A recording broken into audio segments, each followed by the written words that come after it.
Hi guys, how are you? Great, Morning. Rachel. How are you? Doing great to start. I hope I'm the first and only person to say this to you, but hello, I'm from Pittsburgh originally. Yes. So in my life, Roberto Clemente has been kind of, my dad's hero. That was his end all be all was Roberto. That's all I knew. It's Yeah. why he thought the Pirates were going to win the World Series my entire life. They've never won. So I wanted to ask you guys when you hear people, I'm assuming, come up to you and tell you these stories where it is like, oh yeah, like my dad thought this, or I remember seeing this because I'm in Pittsburgh. And now when you with this documentary, what for both of you was the most surprising thing that you kind of heard from somebody with Roberto's legacy and how people kind of instantly think about him when they hear his name? Yeah, David. Yeah, well, listen, Rachel, I grew up in Indiana, Pennsylvania, which is about 60 miles outside of Pittsburgh. And my family's not a big sports family, so I didn't know a lot about Roberto Clemente when I started making this film. I knew he was a great pirate and I knew he died helping people. So it was all new and surprising and exciting to me. I think that was one of the great joys of this making this film for me was being able to sort of learn this story for the first time, and sort of come at it from an outsider. And I think getting to know Roberto Jr. and his brothers, Luis, Roberto. And his mom, Vera, like it was just it's such a rich story. It's such an incredible story.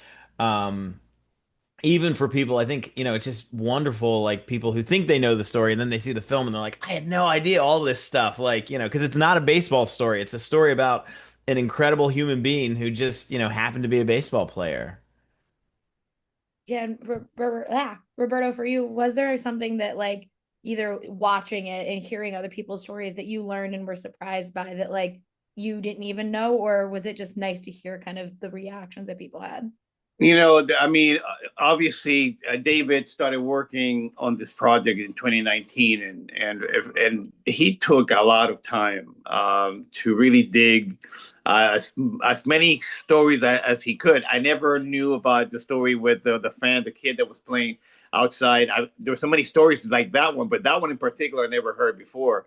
And it was great to have him being part of the project and being able to tell the story about dad stopping the car and playing catch with him, and then going into the house to eat dinner with the family, and stories such as that one. I mean, are daily that I hear, but to have them part of the project was very special.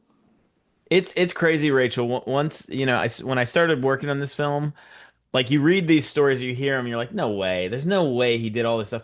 I still have people coming up to me and they're like, oh my gosh, when I was a kid, I used to call him up on the phone and we just chat and he was just nice to me because it's like, or he'd stop by. There was you just hear these stories and I hear them all the time still and I'm like, I wish I was still making the film because he just was constantly looking for outsiders, people who were marginalized, and looking for ways to just lift them up, even if it was just in a one-time interaction or a lifetime friendship.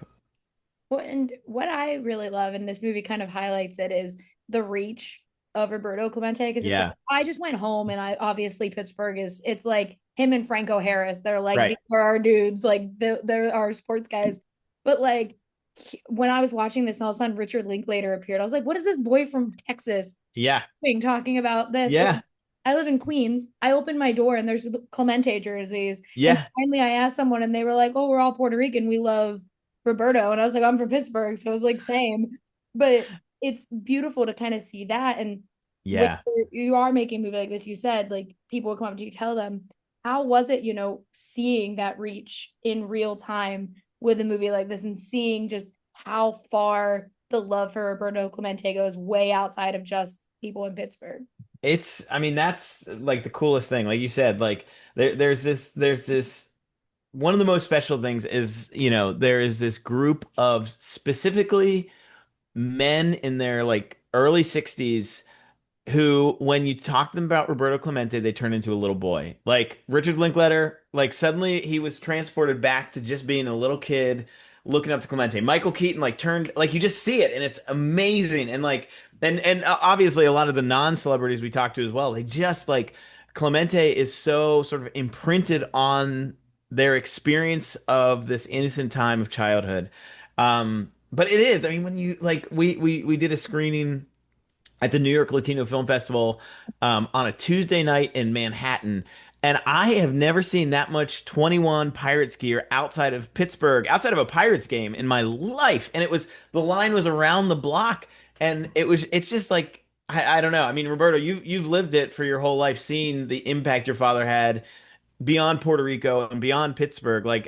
So I've just tasted a little bit of it with this film. I imagine spending your entire life experiencing this. It's a natural thing. Obviously, you guys are explaining it, and I'm thinking. I mean, I'm hearing this. I say, yeah, it's pretty cool. But for me, even as a Yankee broadcaster, and Yankee fans are diehard, and every team has their fan base that are very, but Yankee fans are diehard. They're in a different level.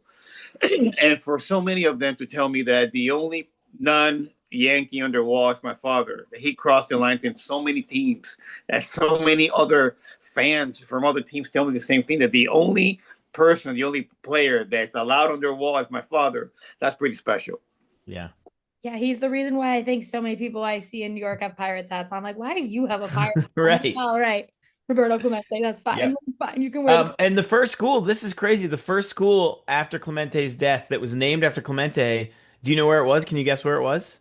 I'm assuming somewhere up here in New York. If it's where was it? In Germany, right, Roberto? The first No, school. the first namesake after the accident, Mannheim, Germany, and actually still standing right now. Isn't that, The stadium is actually a full blown stadium in Mannheim, Germany. isn't that crazy? The That's first school was a few months after, and that was in Chicago. oh my God, that's crazy. Well, and I did ask both of you because I love the mix of like just actual history with this outside of just talking about Roberto. Because like the minute Yeah. you said Three Rivers, I was like, oh, I miss her. PNC Park is beautiful, but I do miss when it was Three Rivers. Yeah, of Like, course. there's all these little things, and especially for you, Roberto, when we get to see kind of like the history of like your childhood home and like the videos of him kind of running around with you guys. How was it to look back as a participant and a director and make sure those little historical things get to pop in a movie like this where everyone's kind of just talking about Roberto and telling those stories? The mixture of the those historic elements into the project were very special. They're very unique, and being able to tie in the times, what was going on outside of the stadium, the ballpark, if you will, and what was happening in society, and be able to tie those two things up. It was a great. I mean, great job by David and the crew. I think that people are going to be able to really enjoy that a lot, because I get that the comments. It's like, man, that was very awesome. I didn't know that at that time this was happening in society, and tying those up was very good. It was great work. I wanted to ask, on that same thread, David, there is a line in this movie where someone says there's a little known thing about the Pittsburgh Pirates that people don't talk about that much, and it was that they are the first team to have an all black roster and, Yep. during a game, and I didn't even know that, and I'm born and raised there, like Yeah. was obsessed with the Pirates, had a dog named after Jason Kendall, like didn't even know that. And it made Yeah. me cry because I was like, it is a little known fact. And when you are, going through the creation of something like this and you hear things like that, how does it affect you as a director when you like realize that like maybe someday that's going to be someone's, entry point into realizing that history? Yeah. I mean, it's just such a, I don't know. It's just, as a filmmaker, it just feels like a sacred thing, and a responsibility. And I mean, it's just a really humbling thing to be a part of telling a story, and a true story, and such a meaningful story. And like, to be entrusted by Roberto and his family with this story. And then that Roberto's story obviously is a huge part of that first all minority starting lineup. I believe it was the first and last time that's ever happened in Major League Baseball. Roberto, I don't know if there's been another time that's happened where it's been an all minority starting lineup, but like that is, it's just a sacred thing. And it just feels, I feel so lucky that was entrusted with telling this story, and that story is just such a cool moment in history and Pittsburgh's history. And again, I didn't know about it till I started making this film.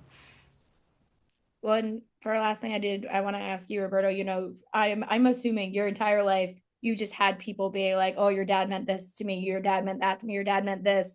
But how is it, now getting to share something like this with the world and showing your perspective on your dad and your story with him so people can understand a bit more about you and your relationship with him?